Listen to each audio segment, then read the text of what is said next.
오늘은 교회 세움의 길 7번째 시간으로 다음 세대에 대해서 함께 말씀을 나누겠습니다.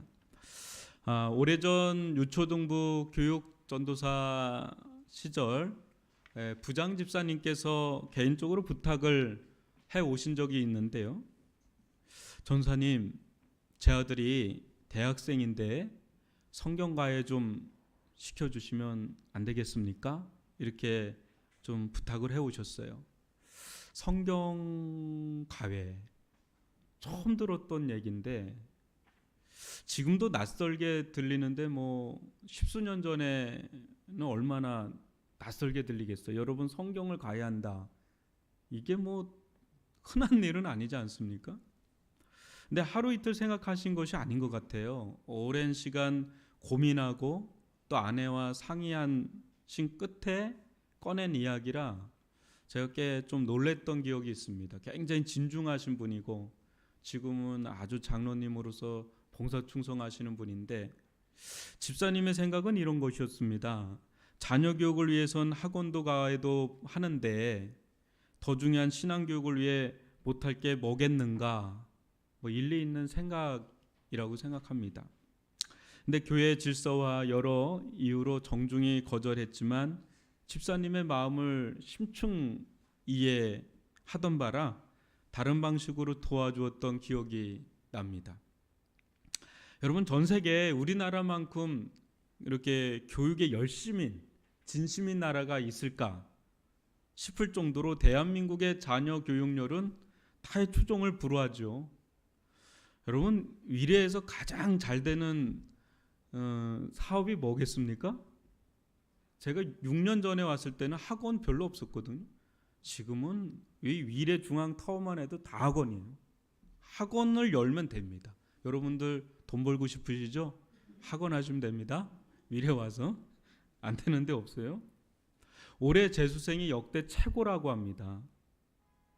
인서울에 있는 대학에 들어가려면 내신 2등급 초반을 받아도 쉽지 않다는 말이 이 위례 학원가에 해자되고 있어요. 대단합니다. 지금 초등학생, 중학생 아이들 상당수가 이미 고등학교 과정을 마스터하고 들어간다고 하니까 선행학습이라고 그러잖아요. 제가 그때는 안 그랬거든요. 고등학교 중3 때도 막 놀다가 들어갔거든요. 고등학교. 근데 지금은 이미 고등학교 영어 수학 다 마스터하고 입시 준비를 막 들어가니까 격세지감도 이런 격세지감이 없습니다. 무한 경쟁 시대에 내몰린 아이들 앞에 뭐 라떼는 말이야 뭐 이런 말처럼 공허하게 들리는 게 없어요. 완전 달라요. 이게 우리는 지금 우리 아이들 앞에 놓인 그 시대와 상황을 얼마나 이해하고 공감하고 있습니까? 내가 수십 년도 전에 경험한 그 경험, 배운 지식 가지고 뭐 챗 GPT다, 뭐 AI다, 이런 많이 들어봤죠. 근데 뭐 그거 쓸 일도 없고 이게 뭐다냐 하고 있는 이런 우리 기성세대 분들이 계실 텐데, 우리 아이들은 지금 그런 시대를 살아가야만 되는 이런 아이들에게 우리들의 이야기가 얼마나 현실감 있게 들릴 수 있을까 생각하지 않을 수가 없습니다. 여러분, 우리 아이들이 접하고 있는 이 문화, 그네들이 쓰고 있는 언어, 거의 중학교, 고등학교는 외계어라고 하는데 그런 언어, 또 사고방식, 삶의 스타일, 가치관, 여러분 달라도 너무 다른 아이들이잖아요. 이런 아이들의 눈높이에 맞춰서 대화하려면 가르치기보다는 오히려 배워야 될 정도로 뭐 너무 달라요. 그죠? 가장 난해한 세대가 MZ세대라고 그러거든요. 20대, 30대. 근데 그 세대도 지금의 알파 세대라고 하는 젠지 세대라고 하는 이 초등학생, 중학생 아이들과 대화가 안 돼요. 어울려 주지도 않아요. 그런 지금 우리 다음 세대 부서 아이들을 섬기려고 할 때 이 높은 세대의 장벽을 넘어서 아이들 세계에 들어가서 어떻게 복음을 과연 전할 수 있을까 고민하지 않을 수가 없습니다. 제가 오래전에 미국의 여러 교회들을 탐방할 수 있는 기회가 있었습니다. 가서 이제 보고 배운 것이 많았지만 가장 제 기억에 충격적인 장면은 교회의 다음 세대 예배실이었습니다. 예배실. LA에 있는 한 교회는 아이들 예배실 그 뒷공간에 각종 뭐 게임, 놀이기구, 뭐 운동 시설까지, 그 뭐 미국은 땅덩어리가 크니까 교회도 엄청 큽니다. 그냥 복층이 없어요. 그냥 단층으로 커요. 그냥. 그걸 막 설치를 해놓은 거예요. 도저히 제가 이해가 안 가더라고. 예배실 안에다 그런 거를 잔뜩 해놓으니까 이게 이해가 안 가서 제가 이제 물어봤습니다. 예배실에 왜 이런 것들을 설치해놨습니까? 관계자가 이렇게 이야기를 합니다. 여기 오는 아이들 중 교회 처음 오는 아이들도 있고, 부모 때문에 오긴 오지만 이 사춘기에 접어들면서 마지못해 오는 아이들도 많고, 근데 이 아이들 중에 상당수가 예배드릴 마음이 없는 아이들이 상당수인데, 이 아이들을 어떻게 섬길까, 어떻게 전도할까 교회 차원에서 막 고민하고 기도하다가 이 아이디어를 내서 이걸 실시하고 있다고 그러는 거예요. 여러분, 미국 교회 가보신 분들 알겠지만 천장에 자동차가 붙어 있어요. 깜짝 놀랄 만한 교회들이 너무 많아요. 우리나라에선 상상할 수 없어요. 사이즈도 너무 크고. 근데 제가 물어봤습니다. 효과가 있습니까? 하니까 제가 영어로 물어보지 않았습니다. 통역하는 분이 영어로 물어본 겁니다. 예, 물론입니다. 그러는 거예요. 하나님을 인격적으로 만난 아이들은 강단 앞에서 막 열정적으로 뭐 핸접이잖아요. 막 찬양하고 막 기도하고 말씀 듣고 막 열렬하게, 그런 아이들은 앞에서 막 예배 드린대요. 그러나 교회의 문턱을 낮추고 저렇게 해주니까 어떤 아이들은 뒤에서 막 게임하고 막 놀고 막 운동도 하고 막 이러는데, 그 애들이 좀 시간 지나면 재미가 없어진대요. 그게. 그래서 서서히 마음문을 열고 무대 앞으로 나온대, 걔네들도. 그래서 예배자로 변하는 그런 일들이 일어나고 있대요, 실질적으로. 그러면서 이런 얘기예요. 우리는 그렇게 아이들을 인정해주고 자연스럽게 전도합니다. 이 얘기를 해주더라고요. 너무 파격적이라 아직도 뭐 좀 얼떨떨한 접근이지만은 상당히 일리 있다 생각이 듭니다. 어떻게든지 이 아이들을 교회의 문턱을 낮춰서 오게 하고 그 아이들을 어떻게든지 전도하려고 하는 열정들이 있는 그 교회들이 다음 세대가 서더라고요. 아이들은 아이들답게 뛰놀고 어울리고 함께하는 법을 배워야 하는데, 여러분 뭐 요즘 우리 애들도 그렇지만 아침부터 뭐 저녁까지 공부로 이어지는 그 현실을 보면 뭐 부모된 입장에서는 솔직히 이러지도 저러지도 못한 채 그냥 안타깝기만 하죠. 안 할 수도 없고 또 하자니 애처롭고. 여러분, 지치고 피곤한 애들도 피곤한 거 알죠? 애들 저녁까지 해요. 얼마 전에 한가인인가 그 탤런트 자기 애 그거 픽업하고 그거 쭉 올려놨다 몰매 맞았잖아요. 애를 혹사시키는 거냐. 근데 다 그래요, 여러분. 안 그러는 데 없어요. 근데 지치고 피곤한 아이들에게 이 주일만큼은 좀 안식을 주어야 합니다. 주일날 쉬면서 함께 예배하고 친구들과 교제하고 하던 일을 멈추게 하는 것은 그 자체가 여러분 상당한 신앙교육이에요. 살아있는 신앙교육은 삶에서 이루어지는 거잖아요. 말한다고 되는 게 아니잖아요. 주일을 온전히 성수할 때 우리는 내 힘으로 사는 것을 내려놓는 훈련을 하는 겁니다. 얼마든지 여러분 이 시간에 다른 일을 할 수 있고 더 생산적인 일들 할 수 있죠. 근데 그 일을 스탑하는 거예요. 안식은 그거예요. 그걸 스탑하는 거예요. 그걸 못해서가 아니라 할 수 있는데 그냥 멈추는 거죠. 그게 뭡니까? 저는 하나님의 구별된 자녀입니다. 저는 하나님의 은혜로 사는 자입니다. 저는 하나님의 능력으로 사는 자입니다. 하나님만 의지하여 살겠습니다. 고백하고 선언하는 자리가 이 예배 자리, 이 주일 성수인 줄 믿습니다. 여러분, 고등학생 될 때 주일 성수 하지 못하게 하면 큰일 납니다, 여러분. 이거 제가 예언적으로 얘기하는 겁니다. 애들 시험 성적 떨어진다고 해서 막 그걸 내려놓게 하는데 좋은 대학은 갈지 몰라도요, 신앙에서 떠날 수가 있어요. 그럼 다시 신앙의 자리로 온다는 게 여간 어려운 게 아닙니다. 한번 그 패턴 놓치면 떨어져요. 그래서 여러분, 어렵고 힘들어도 주일 성수를 온전히 지키는 믿음의 자녀들로 키울 수 있기를 주님의 이름으로 축원합니다. 여러분, 아이들과 좀 어려워도 충분히 이야기해서 신앙의 상교육을 하게 될 때 그 아이들 마음과 생각에 알게 모르게 그게 스며들어요.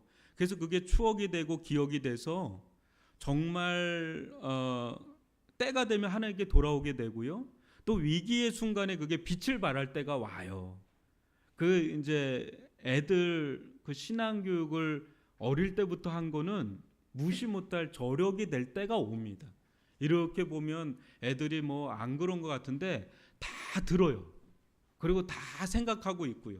그래서 때가 되면 하나님 앞으로 나옵니다. 이게 조기 교육, 이게 모태신앙의 조기 교육의 강력한 파워입니다. 그래서 이걸 꼭 해주시길 바라고, 다음 세대에 대한 고민은 예나 지금이나 동일하지요. 오늘 함께 말씀을 나누면서 다음 세대의 중요성, 또 어떻게 다음 세대를 세워가야 하는지 그런 걸 배우는 그런 복된 시간이 되길 주님의 이름으로 축원합니다. 여러분, 7절과 10절을 한번 보시기 바랍니다. 백성이 여호수아가 사는 날 동안과 여호수아 뒤에 생존한 장로들, 곧 여호와께서 이스라엘을 위하여 행하신 모든 큰 일을 본 자들이 사는 날 동안에 여호와를 섬겼더라. 그 세대의 사람도 다 그 조상들에게로 돌아갔고 그 후에 일어난 다른 세대는 여호와를 알지 못하며 여호와께서 이스라엘을 위하여 행하신 일도 알지 못하였더라. 성경에서 가장 부흥했던 시기를 꼽는다면 저는 단연코 여호수아 세대와 사도행전 세대라고 말하고 싶습니다. 이 세대는 거의 흠잡을 수 없는 신앙의 부흥기를 거쳤고요, 또 승리의 세대였습니다. 여러분, 신앙이 교육으로만 되는가? 안 되죠. 교육으로만은 안 되죠. 신앙은 교육뿐 아니라 뜨거운 경험이 있어야 돼요. 뜨거운 하나님을 체험하는 체험이 있어야 살아있는 신앙, 역동적인 신앙이 자리 잡힐 수가 있어요. 여러분, 여호수아 세대와 사도행전 세대는 이 두 가지가 겸비된 세대였어요. 이들은 하나님의 말씀을 그 어느 세대보다 잘 배웠습니다. 계시의 전달자인 모세를 통해서, 예수 그리스도를 통해서 그 어느 세대보다 풍성하게 철저하게 하나님의 말씀을 배우고 또 들었던 세대가 바로 이 두 세대였습니다. 동시에 이 세대는 하나님께서 강력하게 역사하던 세대였습니다.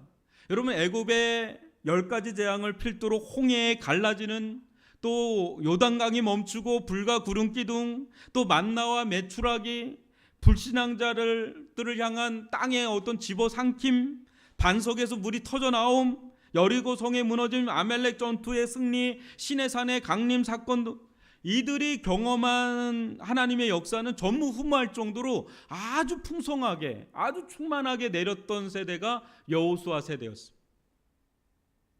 여러분, 사도들의 시대는 어떻습니까? 이들이 예수님과 함께 했던 지난 3년 반의 그 시간을 한번 생각해 보면 하나님께서 온갖 이적과 기적을 다 행했던 때가 이때예요. 여러분, 예수님께서 부활 승천하신 후에 오순절 강림 사건, 또 그 이후에 불처럼 바람처럼 몰아치는 이 성령의 강력한 역사, 귀로만 듣던 것이 삶 속에 살아 역사하는 것을 보고 또 자신들의 마음속에 성령께서 기름부터 부어줌으로 말미암아 그 심령이, 그 속심령이 견딜 수 없이 뜨거워졌던 세대가 바로 사도행전의 역사를 보여주지 않습니까? 이 부흥의 역사를 경험할 때 사람들은 누가 뭐라 하지 않아도 하나님이 어떤 분이신지, 또 하나님을 어떻게 섬겨하는지를 알게 됩니다.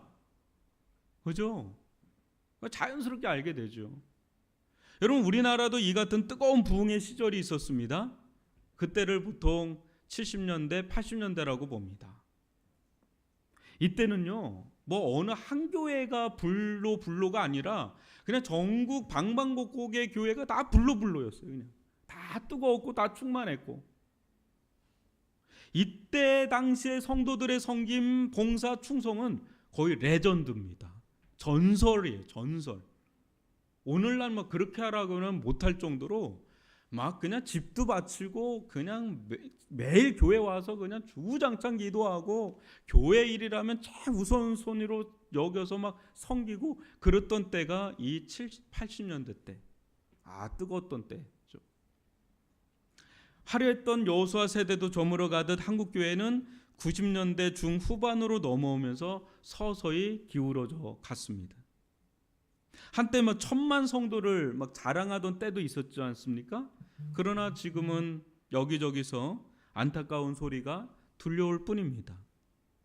예전에는 교회 개척이 막 붐이었어요. 그래서 그냥 교회에 그냥 깃발만 꽂으면 그냥 사람들이 막 몰려온다고 그런 신화적인 얘기가 이제는 뭐 사라진 지 오래입니다. 교회 뭐 세워도 안 되죠. 요즘 교회 뭐 되는 교회 듣는 것보다 안 되는 교회 얘기 듣는 게 더 많을 정도로. 여러분 당시 한 70년대 80년대를 한참 뜨거울 때를 지나온 분들은 아실 거예요. 그때는 교회가 막 부흥하고 성장할 때 전도를 통해서 성장한 거예요. 그때는. 근데 지금은 어느 교회가 막 성장한다, 뭐가 막 된다라고 하는 교회들 다 가보면 수평이동이지 막 전도돼 가지고 막 성장하는 교회는 저는 들어본 적이 거의 없습니다. 그냥 이제 주변에 있는 교회들에게서 막 성도들이 그쪽으로 몰려가지고 막 선다 이런 얘기는 제가 좀 들었어도 뭐 그렇습니다. 절름발이 성장이죠. 그렇기 때문에 지금의 시기에 교회 다니는 아이들과 그때 한 70년대 뭐 80년대 막 뜨겁게 교회에서 막 그냥 살고 막 그랬을 때의 아이들하고는 다르죠. 이게 이제 달라요. 이게 신앙 계승의 단절, 이는 우리 시대만의 문제가 아니고 여호수아 시대를 지나 사사 시대로 접어든 성경의 시대에도 동일하게 일어난 문제입니다. 여러분 이스라엘과 마찬가지로 우리 또한 신앙심으로 투철했던 그런 세대가 지금 역사의 뒤안길로 사라져가고 급변해가는 세상 문화 속에 놓인 우리 자녀들은 점점 이전에 가졌던 신앙에서 멀어지고 있는 것이 사실입니다. 이런 현상은 솔직히 우리 자녀가 아니라 기성세대인 우리에게서 먼저 일어나고 있는 현상입니다. 예전같이 그렇게 충만하고 뜨거웠던 그런 게 잘 안 되죠, 지금. 그나마 우리는 본 게 있고 들은 게 있어서 그 가닥으로 섬기고는 있지만 우리마저 서서히 퇴색하고 있는 심히 우려스러운 세대라고 하지 않을 수가 없습니다. 그때 막 뜨겁게 섬겼던 분들은 이미 이제 연세들이 많이 들으시고 그걸 또 어느 정도 경험했던 중견 그룹들은 또 옛날만큼은 또 못하고 뭐 이런 것들이 우리가 놓여 있는 현실이죠. 교회가 약해지면 마귀가 들끓기 시작하고 세상이 우습게 여기기 시작을 합니다. 많은 교회들이 이전처럼 영적 전성기를 오기를 막 꿈꾸면서 기도하지만 이미 기울어진 운동장이 다시 복원되고 회복되는 데는 특별한 하나님의 은혜가 아니고서는 쉽지가 않습니다. 여러분 골든타임이 얼마 남지 않았다는 말이 곳곳에서 들립니다. 그나마 여호수아 세대와 사도행전 세대와 같은 세대가 아직까지 생존하기 계시기 때문에 지금 이 시기를 그나마도 골든타임이다, 아직은 가능성이 있는 세대다, 시대다, 뭐 이런 이야기들을 합니다. 이러한 때 우리의 사명지는 어딘가? 저는 다음 세대라고 봅니다. 여러분 이들을 향한 깊은 헌신과 결단이 이제 필요한 때입니다. 제가 지금 7번째 교회 세움의 길에 대해서 이야기하는데 여러분 오늘 주제가 다음 세대입니다. 서구교회의 몰락은 우리에게 자명종과 같습니다. 여러분 다들 들어보셨겠지만 나이 지긋한 어르신들만 남은 교회는 그 어르신들이 하나님 품에 안기는 순간 사라집니다. 다 하려 했던 교회, 한때 하려 했던 교회고 부흥했던 교회고 심지어 세계적인 영향을 끼쳤던 교회가 텅텅 비다가 술집이 되고 클럽이 되는 일은 머지않은 우리들의 일입니다. 최근에도 우리나라도 교회 건물이 이단으로 팔려나간 사례가 최근 한두 건이 아니다는 얘기를 들었습니다. 교회는 번듯하게 줘놨는데 감당이 안 되는 거예요.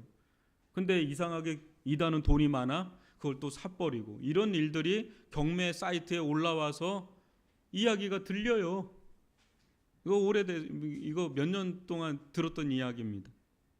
작금의 교회는 내부적으로는 허약함이 나타나고 외부적으로는 신천지, 하나님의 교회, 구원파 같은 이단, 차별금지법 같은 악법, 상상할 수 없는 거센 문화가 찾아오면서 정신 차리기 힘든 지경입니다.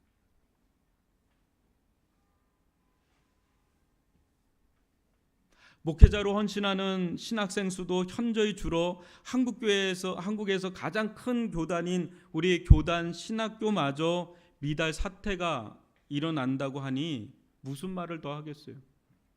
저는 4대 1이었거든요. 그리고 오수를 하고 들어가는 친구가 있었어요. 오수를, 신학생 너무 들어가기가 어렵다고.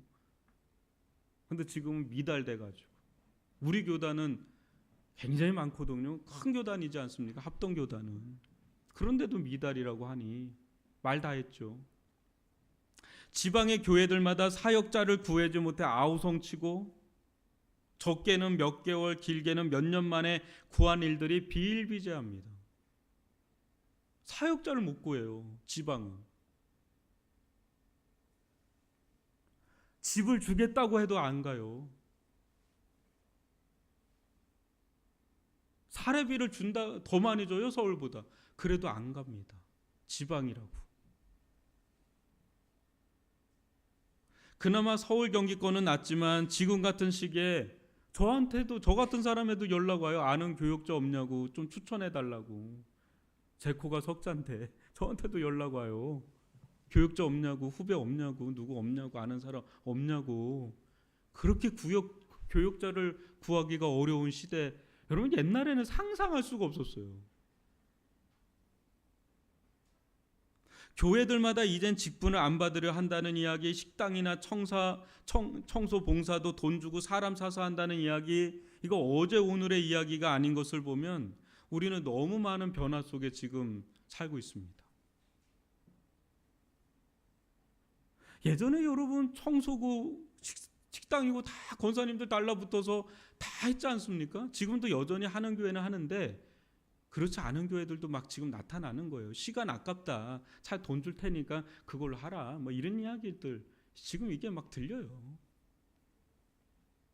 지금 우리는 영적 전시 시기입니다. 영적 전시 시기에는 너나 할 것 없이 하나 되어야 합니다. 하나 되어 총력을 기울일 전선을 알아야 하는데 그 전선은 다름이 아니라 다음 세대입니다. 여러분이 자녀들 낳으신 분들 우리 계시지만, 키우는 분들 계시지만, 자녀들 잘 키우려면 엄마 아빠들이 제일 먼저 하는 게 뭔지 아십니까? 모르겠어요. 저 미래에 있으니까. 학원입니다. 학원. 좋은 선생이 있는 그 학원에 애들 집어넣으려고 애씁니다. 여러분. 대치동도 거기도 웬만큼 수준이 돼야 거 들어갈 수가 있어요. 근데 거 들어가면 되니까. 학원이에요. 학원. 학교가 아니라 학원입니다. 우리 아이 잘 키우려면 학원 보내는 거예요. 아니면 조기 유학시키든지. 그러면 우리 아이들의 신앙을 위해서 우리는 어떻게 해야 할까요? 할 수 있는 한 가장 좋은 신앙교육을 위해 우리는 뭘 해야 할까요? 여러분, 우선 지금과 미래를 내다보면서 목회자 후보생들에게 심혈을 기울여야 합니다. 좋은 목회자 한 사람은 하나의 교회라 할 정도로 중요합니다.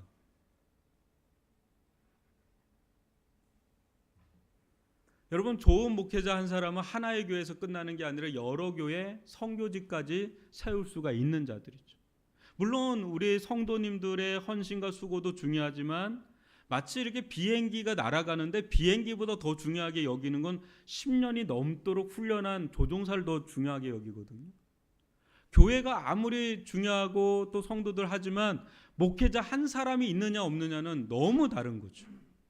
여러분 지금 미달 사태에 있고 지방에서는 교육자를 뽑지 못해서 막 아우성을 치고 있는 이런 교회의 흐름 속에서 우리 아이들이 지금 아기들이죠. 근데 이 아이들이 10년, 20년, 30년 지나면 기성 세대가 될 때 그 세대와 같이 파트너가 돼서 함께 할 수 있는 사람은 지금의 신학생들이에요. 저가 아닙니다. 저는 이미 이제 은퇴예요. 그때 되면. 젊은 우리 목회생들을 키워내지 않으면, 목회자들을 키워내지 않으면 아무리 지금이 뭐가 돼도 나중에는 답이 없어요. 아이들도 지금부터 키워야 되지만 지금부터 신학생을 키워내지 않으면 답이 없다고요.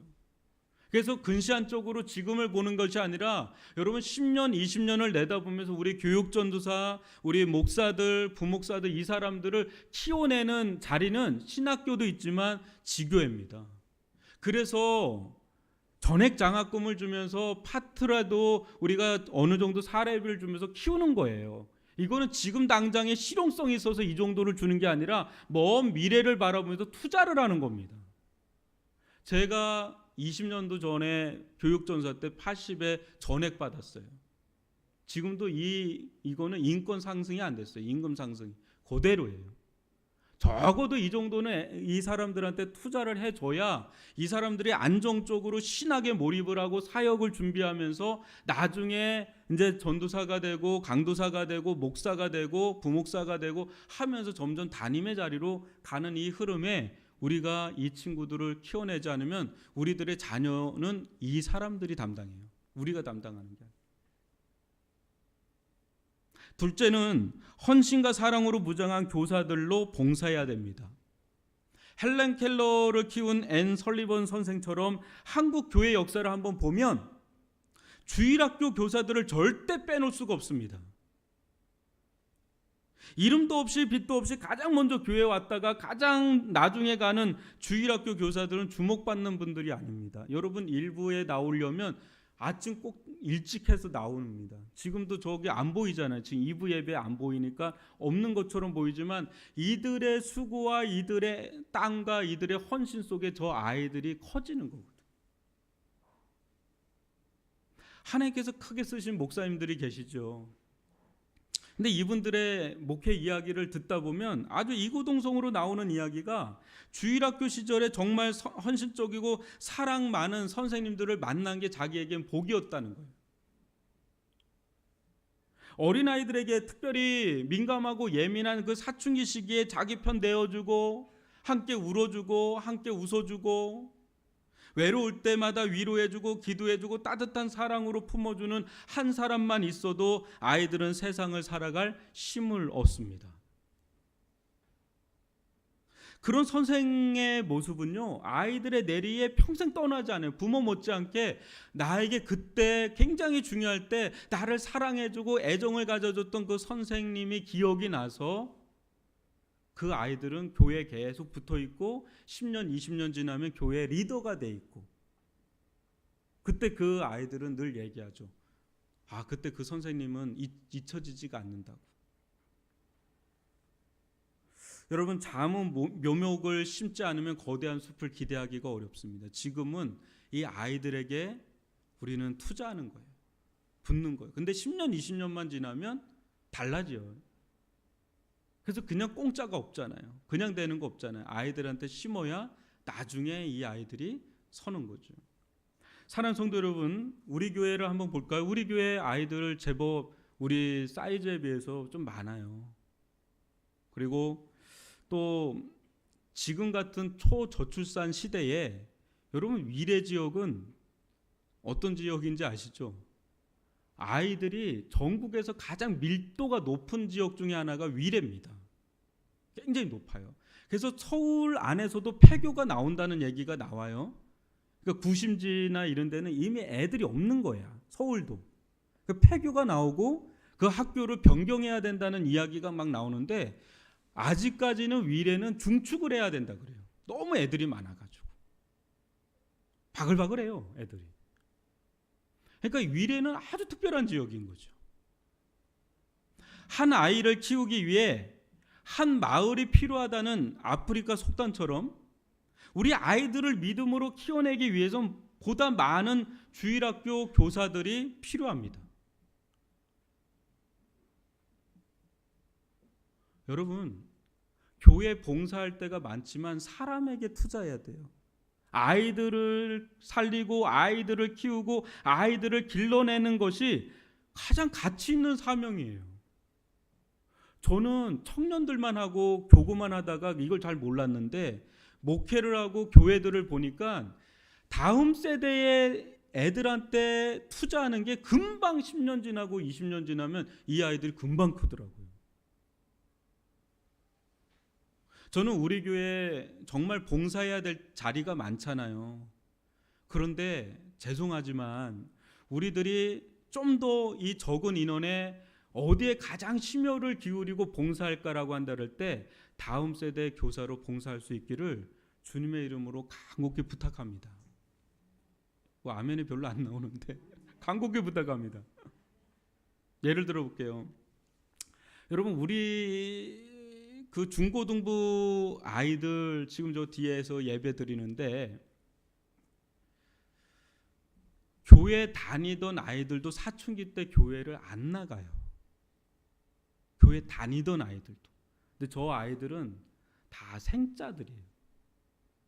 주안이 통해서 그냥 우르르 그냥 시커먼 애들이 쭉 들어와요. 한 열 몇 명이. 여러분, 요새 전도해 보신 적 있으세요? 누가 됐든 전도해 보신 적 있으세요? 특별히 중고등부 애들 한번 전도해 보신 적 있으세요? 거의 불가능합니다. 교회 다니던 애들도 안 나오는 판국에 완전 생짜인 애들 전도해 보셨냐고요? 거의 불가능합니다. 어떻든 간에 교회에 발을 붙이고 저렇게 예배 자리에 나오는 게요, 기적이에요. 여러분, 전도 해보신 분은 알아요. 안 해보신 분들은 뭐 그게 대수야 이럴 수 있는데 해보세요. 한 명 전도하기가 어려워. 어른들 전도하기도 어려워. 근데 중고등부 사춘기 막 이런 애들 전도요? 아유, 어림없어요. 우리 주안이는 애들 매일 데려와가지고 자요. 어떻게든지 교회 데려오려고. 우리 집 좁은데 거기 애들 와서 자요. 파자마 입고. 그래 애들 온대요. 그렇게 해줘야.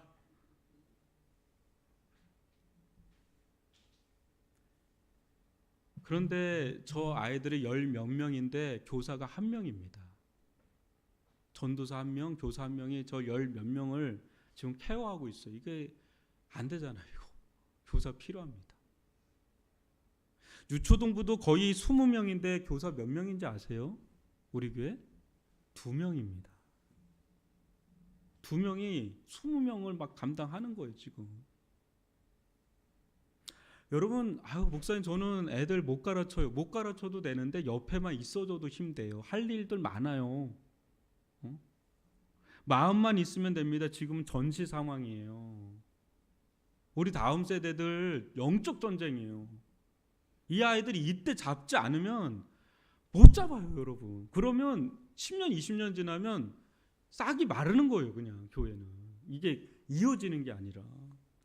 그래서 여러분, 좀 훈련하고 교육을 좀 받고 교사로 재취업할 수 있기를 바랍니다. 들어가야 돼요, 지금. 그래서 우리 아이들 어떻게든 살려내야 된다. 그런 마음으로. 여러분, 교회 재정도 사람 살리고 세운 데 써야 하나님께서 기뻐하시고 부어주세요. 우리 교회가 있는 이유가 뭡니까? 애들 살리고 사람 살리고 그거 하려고 이 교회에 있는 거 아닙니까? 아이들을 위해서 무엇이든 할 수 있는 사람들이 대한민국 부모님들입니다. 아이들을 위해서라면 교육열이 대단합니다. 미국에서도 교육열 대단하기로 소문난 게 우리나라입니다. 여러분, 신앙의 골든타임이 다가오는 이 시점에 무엇을 못하겠습니까? 지금 차별금지법이 통과되면 우리 아이들에게 신앙교육보다 사탄의 전략이 녹아있는 성 전체성과 교육이 여과 없이 들어갈 겁니다.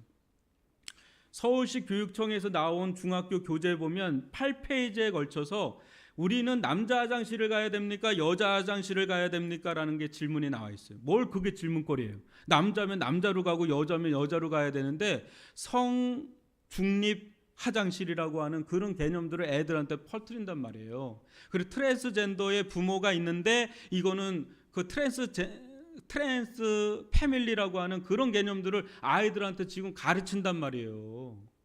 근데 이게 법이 통과되죠. 진짜 그때부터는 진짜 노골적으로 가르침이 가고요. 교회는 역차별속으로 들어가서 진리를 제대로 가르칠 수 없는, 그러면 뭐 아무 어떤 인지력 없는 아이들은 초등학교부터 중학교 때부터 그냥 무인지 속에 이거를 받아들이는 그런 아이들이 될 때 여러분 끔찍한 결과는 이미 실험이 다 끝났어요. 서유럽하고 미국에서요. 상상할 수 없는 일들이 일어나고 있습니다. 근데 그 길목에 딱 걸려 있는 게 지금 한국이에요. 한국. 대만도 넘어가고 필리핀도 넘어가고 웬만한 데 다 넘어가는데 한국은 지금 이걸 막고 있는 겁니다. 그래서 여러분 우리가 할 수 있는 한 할 일을 다 하고 기도하는 것이 필요합니다.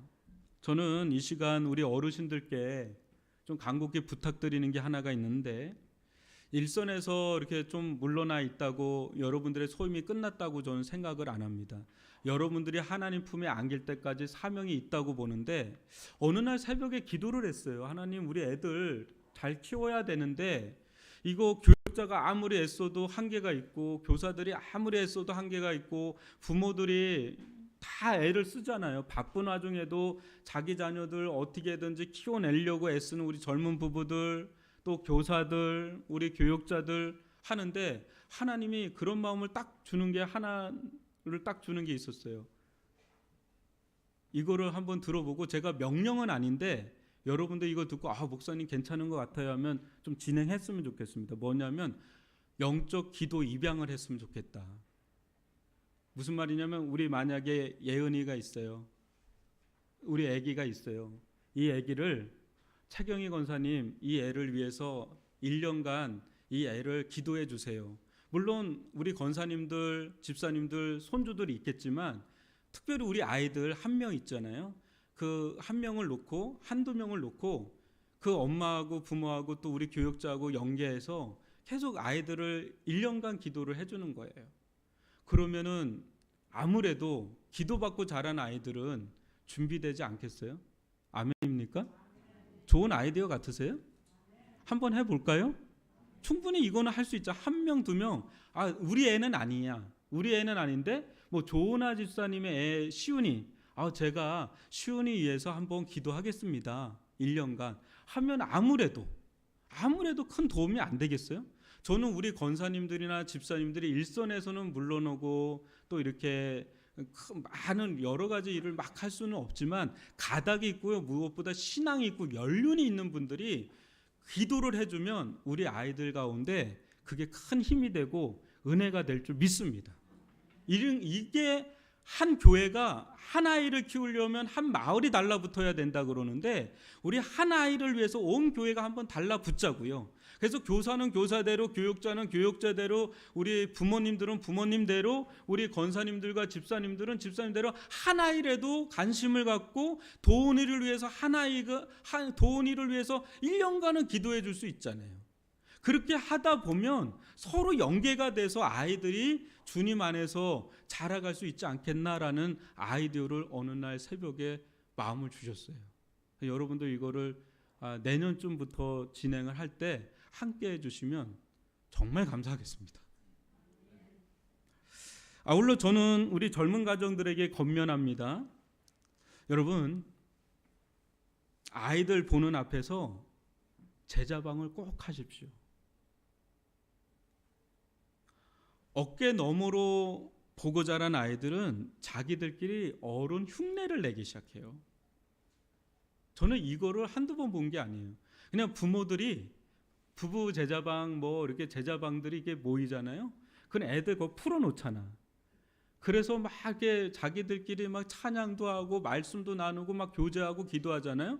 그 애들이 그걸 보고 배워요. 등 뒤에서. 어느 순간에 애들 중에 짱이 있거든요.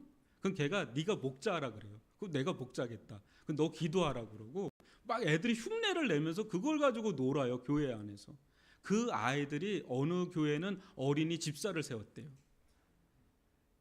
걔가요 어른들도 가르친대요. 아유 그렇게 똑바로 하시라고. 지금 그렇게 하시면 안 되는 거라고. 예배 똑바로 앉아서 예배 드리고 애가 막 그렇게 집사 노릇을 한대요. 목자 노릇하고요. 전도하고요. 뭐 그런데요. 애들 변화되잖아요. 우리보다 더 무서워요. 요즘 애들이. 그런 은혜가 있기를 바랍니다. 그러니까 우리가 앞에서 말하는 것도 중요하지만 애들은 등 뒤에서 보고 배우는 거야. 그러니까 여러분 같이 애들 있는 데서 그 주일 성수를 온전히 하고 같이 말씀을 나누고 같이 울고 그걸 애들이 언뜻 다 보면서 자라거든요. 그럴 때 우리 아이들을 무언으로 키워내는 은혜가 있을 줄 믿습니다. 마지막으로 우리 모두 사활을 걸고 자녀들에게 줄 최고의 선물은 여러분 뭘까요? 좋은 교회를 물려주는 거예요. 좋은 교회를 보여주는 거예요. 좋은 교회는 말씀을 나누는 소리, 찬양하는 소리, 기도하는 소리, 또 격려하는 소리, 믿음의 소리, 이런 소리가 큰 교회. 그리고 그 외의 소리는 좀 작은 교회. 뭐 굳이 할 얘기 없는 거 하지 말고 그냥 은혜로운 얘기, 믿음의 얘기, 하나님의 말씀을 나누고 같이 열렬하게 기도하고 막 찬양 뜨겁게 하고 그런 소리가 막 교회에서 울려 퍼질 때 그 교회는 건강하고 좋은 교회가 돼서 우리 아이들 그나마 힘겹게 앞으로 이 세상을 살아갈 때 교회가 위로가 되고 교회가 안식처가 되고 그나마 방황하지 않고 교회 오면 내 삶의 중심이 잡히고 교회 오면 내 삶의 방향이 생긴다. 그런 안식처가 되어주는 교회를 우리가 우리 아이들에게 자녀들에게 물려주는 것이 최고의 아이들을 향한 성기입니다. 아이들에게 투자한 교회는 10년, 20년 뒤에 빛을 발할 겁니다. 그러나 아이들에게 투자하지 않는 교회는 10년, 20년 뒤에는 그 교회가 있을지 없을지도 모르는 교회가 될 겁니다.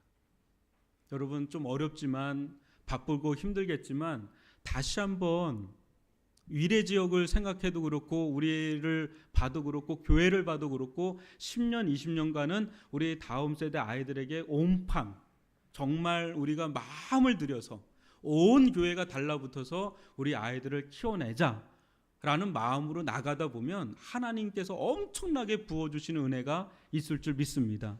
그래서 우리 젊은 가정서부터 우리 어르신들까지 다 달라붙어서 기도하는 분들, 일선에서 섬기는 분들, 또 물질로 같이 도와주는 분들 막 이렇게 달라붙어서 하다 보면 이 아이들이 영적인 리더가 돼서 이 지역과 또 나라와 또 열방 가운데 영향력을 미치는 영적인 지도자들, 리더가 나올 줄 믿습니다. 좀 이런 포부를 가지고 믿음을 가지고 비전을 가지고 함께 먼 미래를 내다보면서 지금부터 심는 작업을 해야 나중에 거둘 수 있다는 이 법칙을 알고 함께 나갈 수 있기를 주님의 이름으로 축원합니다. 기도하겠습니다. 사랑의 하나님 아버지, 한